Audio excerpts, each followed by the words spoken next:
What's up, you guys? Matthew here. In this video, I wanted to give you guys an update because it occurred to me, I got a question like, do you still trade meme coins? And it made me think about how I have two different groups of people that follow. I have people who subscribe here and people who follow on X.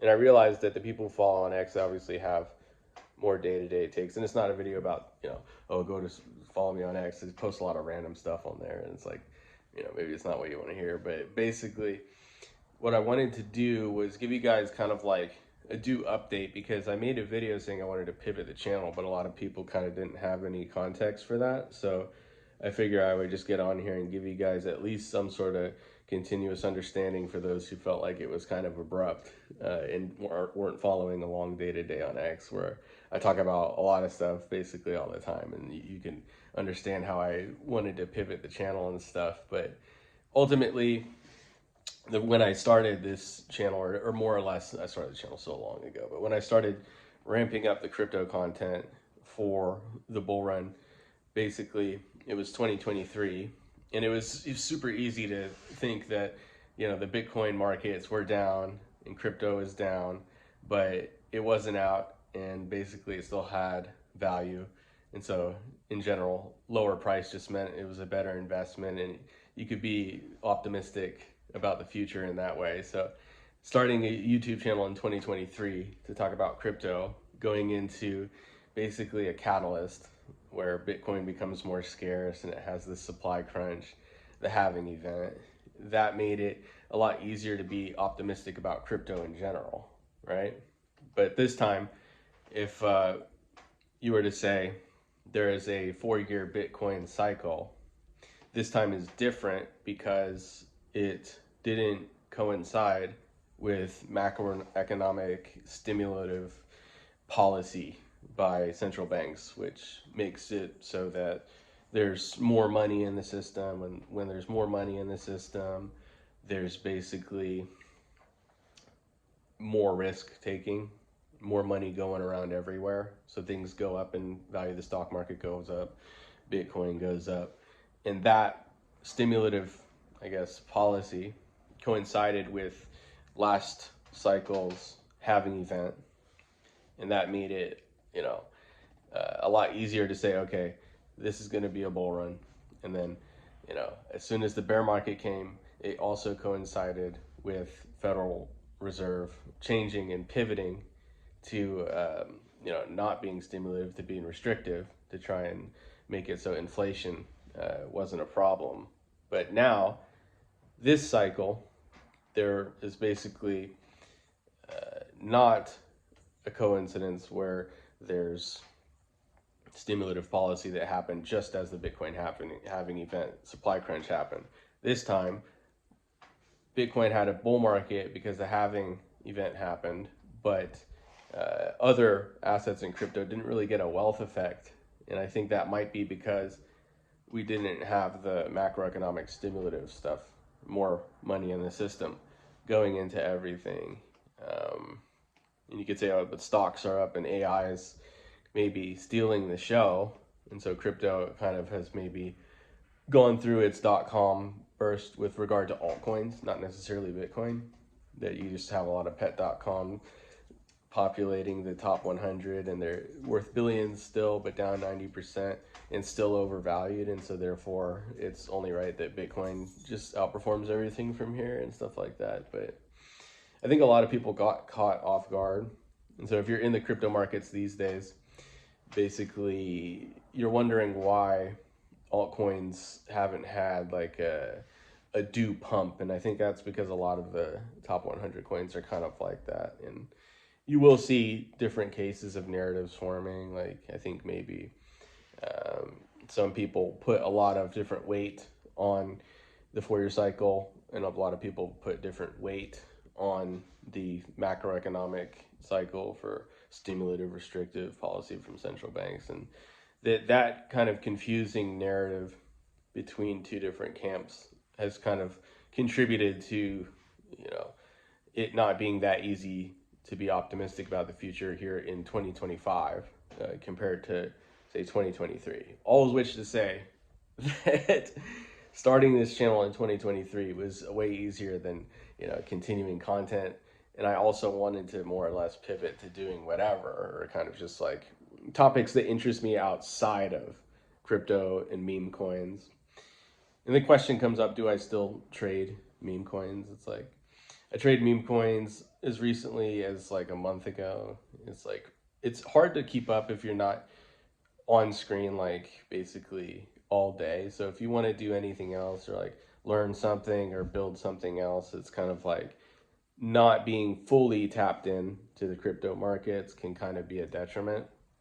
And you have to pretty much follow where all the money's going. Like, and in some cases, it can rotate so much. It's like to give you an idea of what it's like these days. It's like you have different launch pads that make it easier to make a coin.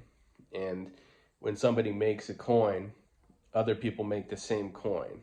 And so you get different venues where you can make a coin.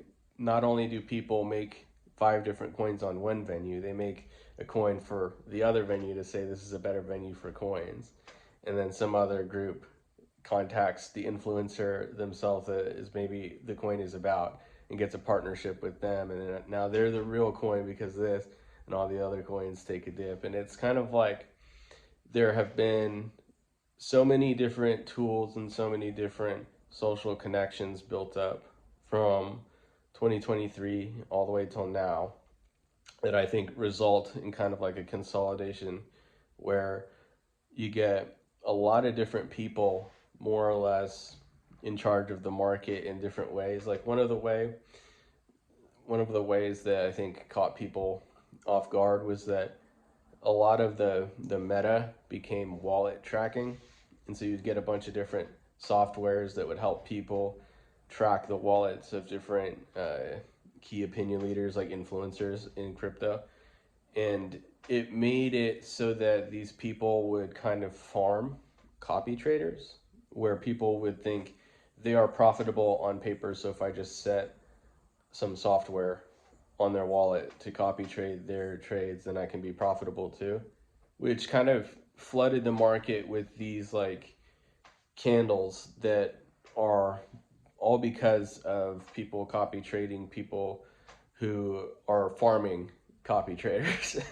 And it basically killed price discovery, so you couldn't determine whether or not price was due to this form of manipulation or this, these wallets copy trading, and it added too much noise, I should say, to the charts, so that price discovery was kind of like it became a lost art. Like organic price discovery became a lost art. And so like a lot of different things break down in that environment, and you get kind of like just a shitty meta in terms of how people find alpha.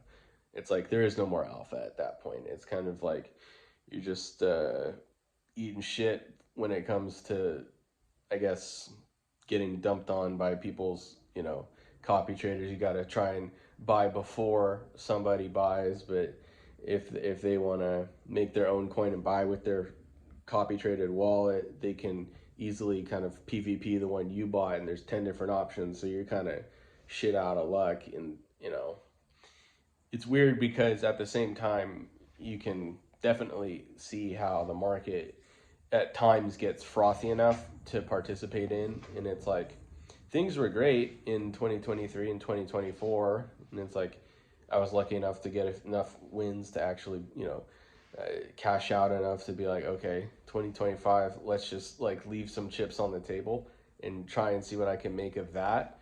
And 2025 was definitely kind of, shitty in terms of all of the things I just described, where it's just like wallet trackers and stuff like that. And so, am I optimistic about the future of on chain?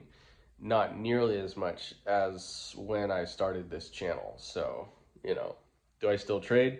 Yeah, a little bit, but with way less. And also, it's kind of like a weird ecosystem now. And it's like you don't just have to worry about, 10 different coins for one concept. You also have to worry about where are people trading at this time and what's hot, and what can you say is like the reason for buying a token over here versus over there. And it might not just be one venue where people make tokens. It might be an entirely different ecosystem that is getting attention at that time. Like, so let's say you're trading on Solana and you're wondering which platform to buy tokens on Solana. That rotates so fast, but then as soon as you know it, everybody's trading on Binance Smart Chain. And then you're like, okay, let's try and figure out where everybody's going.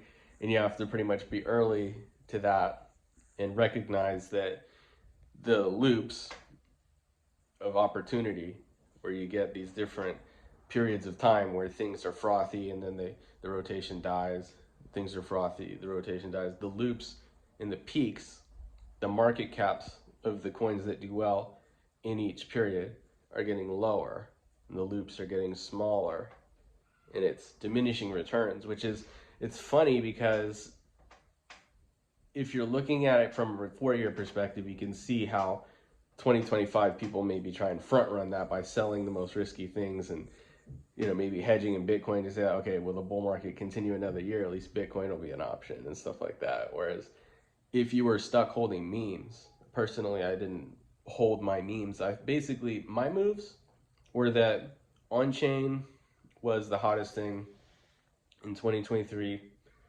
and 2024. And at the end of 2024, if you were following me on Twitter, basically I said, like, okay, now alts are going to do well because this is traditionally when they do well relative to the halving. But it was kind of like a bet on the halving being more relevant than the macroeconomic stuff, which I think I was wrong about. But now, basically, I'm sitting here in alts. I have like different altcoins in the top 100, right? That aren't Bitcoin, right? So then you're waiting to see like which ones can outperform during this final stage of the bull run. Was able to cash out some and just go full USD with like a little bit in 2024. But ultimately, my situation is I'm kind of just waiting for there to be some form of alt season that's like sustained, but it's so concentrated into these protocols that are getting their own narratives at their own times and not necessarily off the back of some sort of tailwind that represents all altcoins going up in some sort of risk on environment. And so now people in my situation, right, it's not like, I think altcoin season is never going to happen. It's just like, when is it going to happen? And is that going to be like next cycle, which would be shit? Or would you have to wait for your one token that you're holding to have a narrative by itself and kind of decouple from the rest of the altcoin market and have its own rally, kind of like how Zcash is pumping right now, because it has a narrative where it's a security coin with utility, and Monero had these problems earlier in the year, which made people look at Zcash as an alternative, and so now it's kind of pumping and it has utility. And also, it's like there are people who held meme coins and they're kind of wondering if meme coins are gonna come back, but I think that's really problematic because the amount of tokens that have been launched and the amount of rotations that I just described make the market so that these older coins. I don't know if you guys were around in 2021, but SafeMoon didn't pump this cycle. Frickin' Shiba barely did. It's like Doge barely did.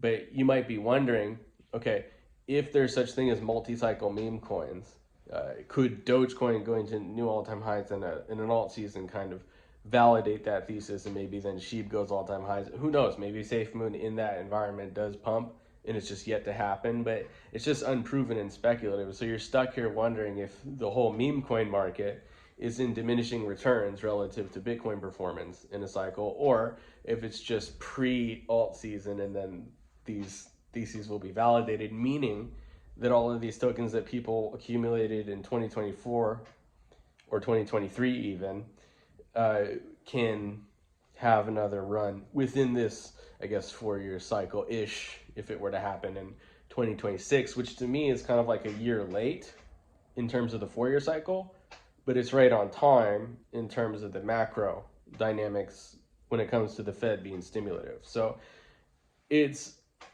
confusing at a minimum, but nevertheless, I have broader interests than crypto, and I still do trade a little bit, right? But I view the market as like a lot harder to say that we can be optimistic about the immediate future than it was back then. And so creating like content around that, you know, in an environment that I feel like is getting more difficult, right? Rather than more optimistic, is not something I wanted to just like dive head into. And also, it's like the reason I wasn't posting the whole time is because it was more or less, it was just like a game of like, you know, you get your subs, you know, and then what are you going to do with the subs? And it's like, okay, I want to sell a course, but then I was like, okay, I don't really want to sell a course because it's like, if I did well in 2024, so it's like, might as well just like not monetize. But then it's like, well, then what am I doing it for? Is it to like get my face out there? If like if I'm not going to monetize, and if that part's like kind of annoying to me, then why would I want to market for what, right? It's like maybe I could have stuck with it, but ultimately it's not something I wanted to do, right? But then when it came to just like sharing things that I felt like were interesting, it's kind of what I always do on Twitter. It's what I always do.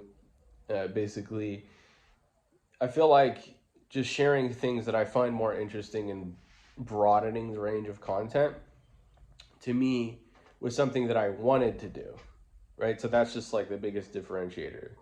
And ultimately, it's like, you know, could you trade meme coins today and hit a banger?